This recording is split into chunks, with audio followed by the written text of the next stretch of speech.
Hello, and welcome to myfinanceteacher.org. Time for another video, and in this video we're going to talk about stock market and crude oil.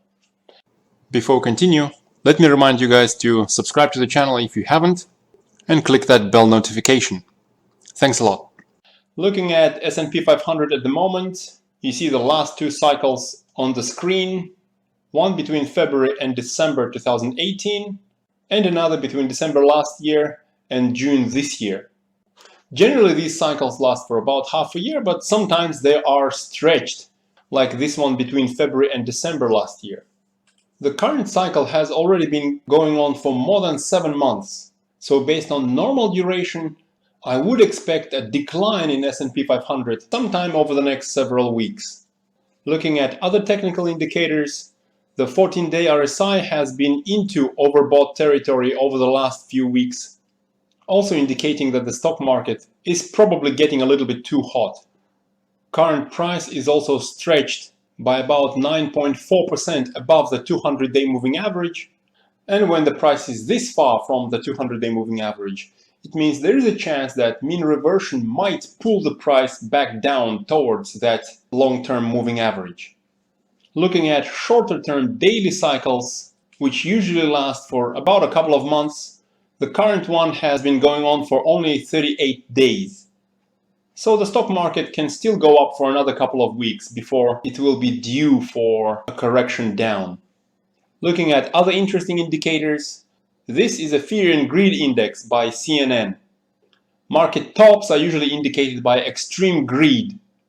Like here, for example, around May of this year. Fear and Greed Index is relatively high, closer to greed rather than fear.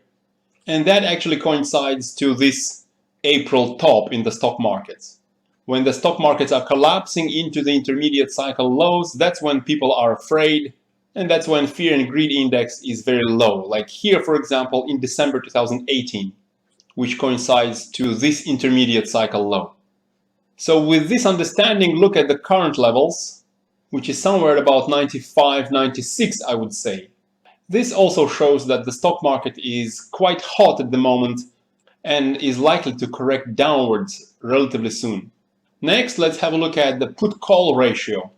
This is a ratio of basically how many people want to sell the stock markets versus how many people want to buy the stock markets.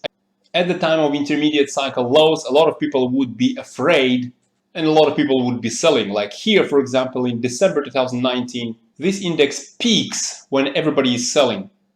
And that actually again coincides to this December intermediate cycle low. At intermediate cycle tops, when everybody wants to buy, like here, for example, in May this year, that's when this index is very low. That coincides to this May top in the stock market.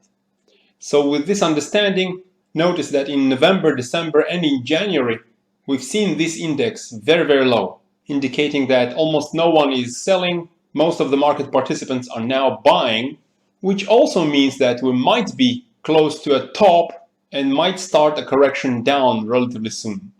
Next, let's have a quick look at the upcoming FOMC meeting at the end of January.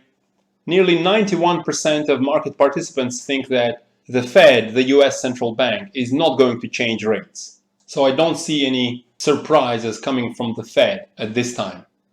So taking all of that into account, I think that although ongoing intermediate cycle might still continue for a while, I would expect some sort of a correction, possibly over the next few weeks, maybe into February. Next, let's have a look at crude oil.